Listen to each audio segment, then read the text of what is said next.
Solar സമരം ഒത്തുതീർക്കാൻ ചർച്ച നടത്തിയെന്നത് ജോൺ മുണ്ടക്കയത്തിന്റെ ഭാവനയാണെന്ന് John Brittas M P.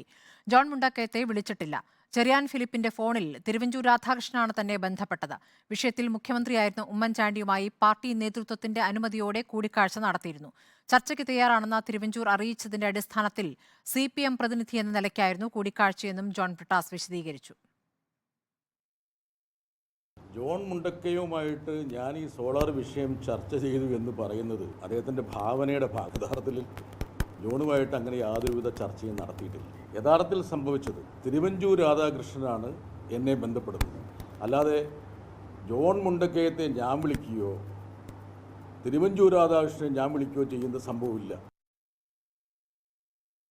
Arjun കല്യാട വിവരങ്ങളുമായി. അർജുൻ, ഇപ്പോൾ ജോൺ മുണ്ടക്കയുമായി സംസാരിച്ചു എന്നത് പൂർണ്ണമായും നിഷേധിക്കുകയാണ് ജോൺ ബ്രിട്ടാസ്. പക്ഷേ ഒറ്റ കോളേ ഉണ്ടായിരുന്നുള്ളൂ എന്ന് കൂടി ജോൺ മുണ്ടക്കയം പറയുന്നുണ്ട്. ഏതായാലും ഈ ഒത്തുതീർപ്പ് ചർച്ച നടന്നു എന്ന് സമ്മതിക്കുക കൂടിയല്ലേ ഇപ്പോൾ ബ്രിട്ടാസ് വാർത്താസമ്മേളനത്തിൽ? തീർച്ചയായിട്ടും സ്മൃതി, ഇത്തരത്തിൽ സോളാർ സമരവുമായി ബന്ധപ്പെട്ടുകൊണ്ട് ജോൺ മുണ്ടക്കയുമായി യാതൊരുവിധ ചർച്ചയും നടത്തിയിട്ടില്ല എന്നുള്ള കാര്യമാണ് ജോൺ ബ്രിട്ടാസ് വ്യക്തമാക്കുന്നത്. അതോടൊപ്പം തന്നെ ഈ സമരത്തിൽ CPM പ്രതിനിധിയായി ചെറിയാൻ ഫിലിപ്പ് തന്നെ ബന്ധപ്പെട്ടിരുന്നു. അതിൻ്റെ ഭാഗമായി തിരുവഞ്ചൂർ രാധാകൃഷ്ണനുമായി താൻ സംസാരിച്ചിരുന്നു. അത്തരത്തിൽ മുഖ്യമന്ത്രിയോട് കൂടിക്കാഴ്ച നടത്തിയും ഇതുമായി ബന്ധപ്പെട്ടുകൊണ്ടുള്ള ചർച്ചകൾ നടത്തുകയും ചെയ്തിരുന്നു എന്ന കാര്യം ജോൺ ബ്രിട്ടാസ് MP സമ്മതിക്കുകയും ചെയ്യുന്നുണ്ട്.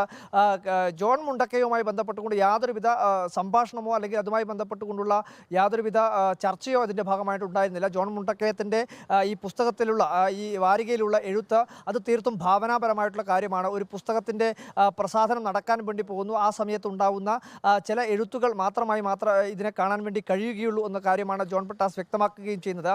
ഈ മുഖ്യമന്ത്രിയുടെ ഓഫീസിനകത്ത് ഇത്തരത്തിൽ കൂടിക്കാഴ്ച നടത്തുന്ന സമയത്ത് ഈ ജുഡീഷ്യൽ അന്വേഷണവുമായി ബന്ധപ്പെട്ടുകൊണ്ടുള്ള കാര്യം ആവശ്യപ്പെട്ടിരുന്നു. രാജിയായിരുന്നു പ്രധാനമായും ആവശ്യമായി ഉന്നയിച്ചിരുന്നത്. എന്നാൽ അത് ജുഡീഷ്യൽ അന്വേഷണത്തിലേക്ക്, ആ പരിധിയിലേക്ക് മുഖ്യമന്ത്രിയുടെ ഓഫീസിനെ കൂടി ഉൾപ്പെടുത്തിക്കൊണ്ടുള്ള ഒരു തീരുമാനത്തിലേക്കായിരുന്നു ഏറ്റവും അവസാനം എത്തിയിട്ടുള്ളത്. അതിൻ്റെ അടിസ്ഥാനത്തിൽ താൻ ഇക്കാര്യം CPM പ്രതിനിധികളായിട്ടുള്ളവരെ അറിയിക്കുകയും ചെയ്തു. അതിൻ്റെ അടിസ്ഥാനത്തിലാണ് CPIM ആലോചിച്ച് ഇത്തരത്തിൽ സമരം പിൻവലിക്കുന്നതിന് വേണ്ടി തീരുമാനിച്ചിട്ടുള്ളത്. താൻ ഇതിൻ്റെ സമരം പിൻവലിക്കുന്നതുമായി ബന്ധപ്പെട്ടുകൊണ്ടുള്ള ചർച്ചയിലോ അല്ലെങ്കിൽ അത്തരത്തിൽ നിർണായകമായിട്ടുള്ള മറ്റ് സന്ദർഭങ്ങളിലൊന്നും തന്നെ ചർച്ചകൾ നടത്തിയിട്ടില്ല. താൻ ഇത്തരത്തിൽ തന്നെ ചെറിയാൻ ഫിലിപ്പ് ബന്ധപ്പെടുന്നു. ആ ഘട്ടത്തിൽ തിരുവഞ്ചൂറുമായി കൂടിക്കാഴ്ച നടത്തുന്നു. അതിന് തൊട്ടു പിന്നാലെ ഈ മുഖ്യമന്ത്രിയുടെ ഓഫീസിനെ കൂടി അന്വേഷണ പരിധിയിൽ കൊണ്ടുവരണമെന്നുള്ള ആവശ്യം മുഖ്യമന്ത്രിയെ ധരിപ്പിക്കണമെന്ന് തിരുവഞ്ചൂർ തന്നോട് ആവശ്യപ്പെടുന്നു. അതിൻ്റെ അടിസ്ഥാനത്തിൽ മുഖ്യമന്ത്രിയുമായി കൂടിക്കാഴ്ച നടത്തുന്നു.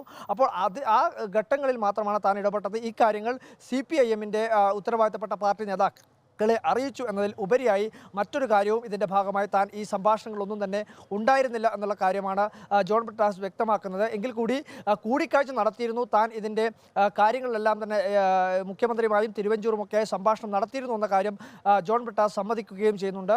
അതോടൊപ്പം തന്നെയാണ് ഈ ജോൺ മുണ്ടക്കയുമായി ബന്ധപ്പെട്ടുകൊണ്ടുള്ള ഒരു സംഭാഷണവും നടത്തിയിട്ടില്ല എന്ന കാര്യം കൂടി ജോൺ ബ്രിട്ടാസ് വ്യക്തമാക്കുന്നത്. സ്മൃതി. ശരി, അർജുൻ കല്യാടാണ് വിവരങ്ങൾ നൽകിയത്.